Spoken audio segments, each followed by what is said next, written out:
Food insecurity in relation to aid programs. This will explain what food insecurity is and how raising awareness of the problems is the best course of action. To the right of the slide, there is a short video explaining background information on the problem of food insecurity and how the problem is going to affect everyone if it does not get solved. Poverty levels in the United States fluctuate based on current events and economic circumstances. If you turn your attention to the chart shown on the screen, the measure of poverty in the United States increased by 60% overall between 2021 and 2022, as was revealed in a census. Poverty has a significant impact on families. Food insecure families are impoverished families who cannot afford to meet the basic need for food in their household. This is due to the high price of food when compared to the low amount of income that these impoverished families often make. Food insecurity levels have a direct relation to rising poverty. Food insecurity has also risen over the past couple of years. Around 17 million households were food insecure in 2022. This is a 2.2% increase when compared to 2021. An increase in poverty levels has led to an increase in food insecurity as more families are becoming unable to afford the high prices of food. If you turn your attention to the new chart shown on the screen, additionally, a recent increase in the cost of living has led to further food insecurity as families already in poverty struggle to afford the new prices of items. Food prices have increased 2.6% between January 2023 and January 2024, according to the U.S. Bureau of Labor Statistics. This increased price of food means that there is an increased number of families struggling with food insecurity. This infographic explains the different aspects of food insecurity in an informative way that is easy to follow. The first section explains the statistics of the uprising of poverty and food insecurity levels in recent years. Food insecurity has increased 60% between 2021 and 2022. This also relates to the rising poverty levels since 2020, with 17 million households being food insecure. The next section explains the accessibility of food stamps to the common person. The more people are food insecure, the more the qualifications for aid programs tighten. The lesser the accessibility, the more food insecurity will grow. Then we move on to the qualifications section, which gives the audience an idea of who currently qualifies for aid. Participants must meet a certain qualification through income, how many people live in a household, and the ratio of generated income expenses. We then have the solutions section, which demonstrates a simple solution to food insecurity. Programs must become more accessible for more low-income families that don't meet the current qualifications set. Finally, we have the call to action. In order to create real change, the public needs to become more involved.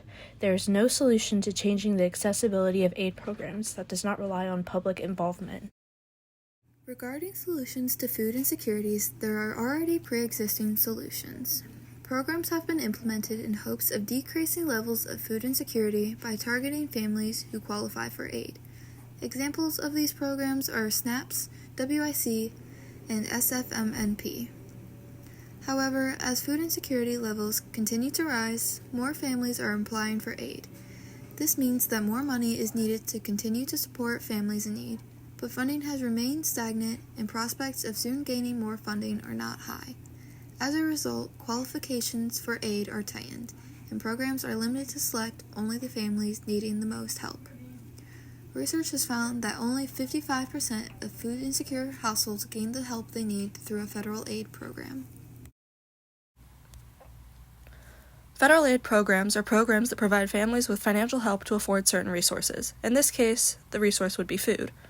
Congress's fiscal budget included $26 billion for federal financial services, which is $1 billion less than the prior year.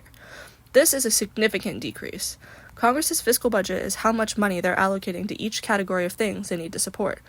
Since it's reduced significantly, it allows for less funding of federal aid programs. As poverty levels and consequently food insecurity levels rise, there arises a problem with providing aid for all of the families that need the aid. Rising food insecurity combined with less funding for federal aid programs leads to tightening qualifications for aid programs as more people are relying on their assistance. These programs then attempt to find ways to limit the number of people that they're supporting. One way is through tightening qualifications. As they can only spend so much money supporting these families, they need to limit the number of families they're supporting so that they're limiting the number of money that they're dishing out. Tighter qualifications are used to reduce the number of families that sign up for aid, as programs are unable to financially support them. This then leads to increased food insecurity. Essentially, funding is spread so thin among the federal aid programs that the number of recipients must be limited. What determines if a person can receive federal aid is strictly based on certain qualifications. However, these specific qualifications can cause problems when it comes to every family getting the help that they need. Qualifications for problems such as the Supplemental Nutrition Assistance Program, or better known as SNAPs, are based on a number of factors. These factors include, but are not limited to, the amount of income generated by the family, the money saved or stored away in a bank or other location, the household or number of persons who rely on the income or food, and how the generated income compares to expenses such as groceries, gas, and utilities. The program WIC, or Women, Infants, and Children, is directed to ensuring that pregnant or breastfeeding women are provided with proper nutrition to ensure the health and safety of not only them, but also their children. Other programs such as SFMNP, or Senior Farmer Market Nutrition Program, which is a seasonal program granting seniors coupons to fresh produce at farmers markets and other stores. This is dedicated to helping seniors who bring home an income less than or equal to 185% of the federal poverty income guidelines.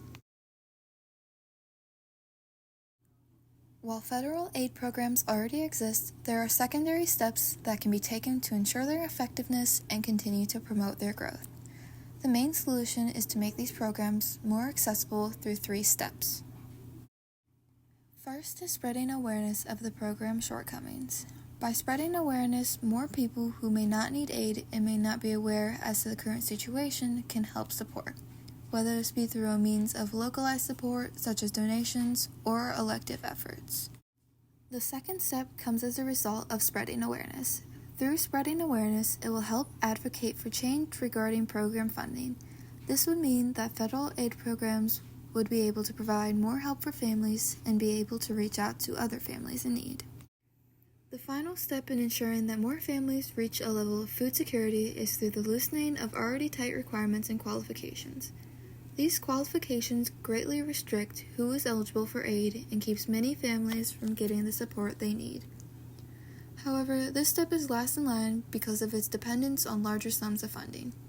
Without increased funding, programs will not be able to sustain their support of currently enrolled families, and no new families could be accepted.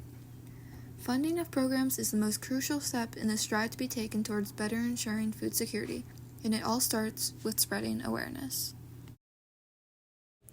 In order to create real change, the public needs to become more involved. Different levels of involvement result in different outcomes.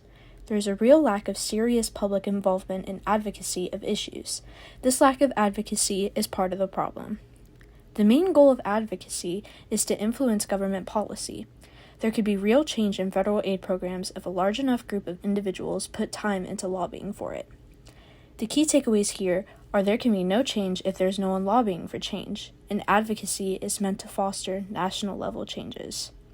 There is no solution to changing the accessibility of aid programs that does not rely on public involvement. Anyone can help, but the most beneficial group would be those with a stake in the issue. If you need federal aid but do not qualify, advocating for those in the same situation would be extremely influential. Awareness is our goal so that people can understand the problem and maybe put more value on it when it comes to decisions. For example, they may choose a politician that has a plan to fix these problems, if people are aware of the problems in the first place. The pyramid above shows how the different levels of involvement will help solve the problem. Level 3, the bottom level, explains that with little to no help, the problem will not be fixed. In fact, it may get worse for more people as the population grows and less people are able to provide for themselves. In the second tier, or level 2, some change may occur but only on a small scale. Having local involvement would only help the people in a small community, and while that's a great place to start, it would not be able to help the majority of people. The top of the pyramid, or level 1, is on a much larger scale. This would help the most people because it would have a very large organization or a government organization. These organizations would be able to help aid the different families and may even help them become food stable. Awareness is the way to help these families, creating a better world and better environment for everyone. The sources can be found at these links, along with an annotated bibliography that explains the reasoning for the different decisions made with the source and modes.